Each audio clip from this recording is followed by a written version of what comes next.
आपका बहुत बहुत स्वागत है। आज व्यापारी समाज ने बहुत ही धूमधाम से गणतंत्र दिवस मनाया है। ऐसे में क्या कहना चाहेंगे, आज बस्ती की जनता आपसे जानना चाहेगी। व्यापारी समाज आज दक्षिण दरवाजा स्थित सिद्धिविनायक मैरिज हॉल में 26 जनवरी गणतंत्र दिवस का समारोह मनाया है और इसमें सैकड़ों व्यापारियों ने हिस्सा लिया है। मैं इन सारे व्यापारियों को कोट कोट प्रणाम करता हूं और इन्हें धन्यवाद देता हूं कि जिस तरीके से और जिस उत्साह से इस खराब मौसम में आए हैं, आने वाले दिनों में भी आज़ादी की लड़ाई में इसी तरीके से झंडा फहराते रहेंगे तो हमारी आज़ादी कभी हमारे हाथ से नहीं जाएगी, बल्कि जो आज़ादी हमें विरासत में मिली है ये युग युगांतर तक बनी रहेगी। हम अपने व्यापारी समाज को बहुत बहुत धन्यवाद ज्ञापित करते हैं। लेकिन एक सवाल सोचने को मजबूर कर देता है। 1947 में देश आजाद हो गया और 1950 में संविधान लिखा जा चुका है। क्या उनके पद चिन्हों पर आज के इस देश के जिम्मेदार उनके पद चिन्हों पर चल रहे हैं या फिर नहीं? 1950 में जो संविधान लागू हुआ, वास्तविक तौर से बाबा साहब डॉक्टर भीमराव अंबेडकर जी के नेतृत्व में लागू हुआ और मेरा देश उसी पे चल रहा है। आज भी ये संसद पे बहस होती है तो संविधान के अनुसार होती है।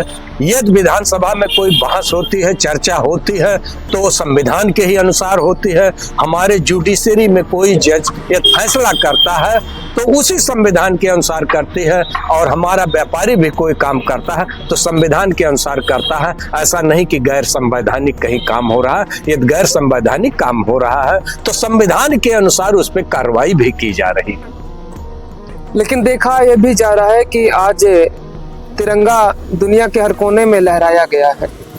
लेकिन क्या ये सिर्फ सोशल मीडिया तक ही सीमित है या कि फिर लोगों ने अपने मन में भी तिरंगा लहराया? नहीं, मन में लहराया है। जिन्होंने भगत सिंह का इतिहास पढ़ा है, जिन्होंने चंद्रशेखर आजाद, सुभाष चंद्र बोस का इतिहास पढ़ा है, सुखदेव राजगुरु का इतिहास पढ़ा है, पंडित राम प्रसाद बिस्मिल का इतिहास, रानी लक्ष्मीबाई, तात्या टोपे का इतिहास जिन्होंने पढ़ा है, जिन्होंने नेताजी सुभाष चंद्र का इतिहास पढ़ा है, मैं आपसे कहना चाहता हूं कि कभी भी उनके मन में तिरंगा लहराता है। उन्हें हमको लगता है कि तिरंगा लहराने की बाद में आवश्यकता पड़ती है।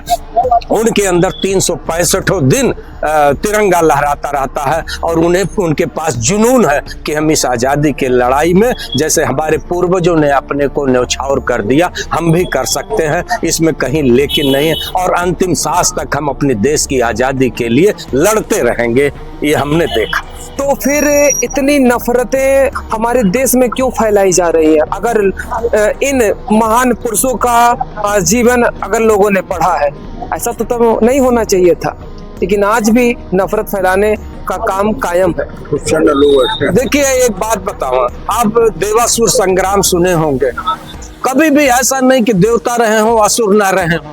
हमारे देश में भी राष्ट्रवादी लोग हैं, राष्ट्र विरोधी लोग हैं और इन दोनों के बीच में आरोप प्रत्यारोप चलता रहता है, शीत युद्ध चलता रहता है। लेकिन जीतता कौन है? देवता जीतेगा, सत्य जीतेगा, राष्ट्रवाद जीतेगा और जो जीत रहा है हम उसी के साथ हैं। हमारा आखिरी सवाल है, क्या आप स्वतंत्र महसूस करते हैं वर्तमान समय में? यस, बिल्कुल स्वतंत्रता की मैं सांसें ले रहा हूँ। मैं जो चाहता हूँ वो कह सकता हूँ। लोकतंत्र इसी को कहते हैं। संविधान में लोकतंत्र की स्थापना की गई है। हम अपनी बात कर रहे हैं, जहाँ चाह रहे हैं वहाँ झंडा फहरा रहे हैं। इससे अच्छा लोकतंत्र क्या होगा?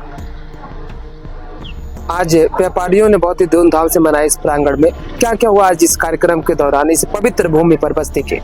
देखिए, यहाँ पे व्यापारियों ने 9 बजे से आना शुरू कर दिया और 10 बजे हमने झंडारोहण किया।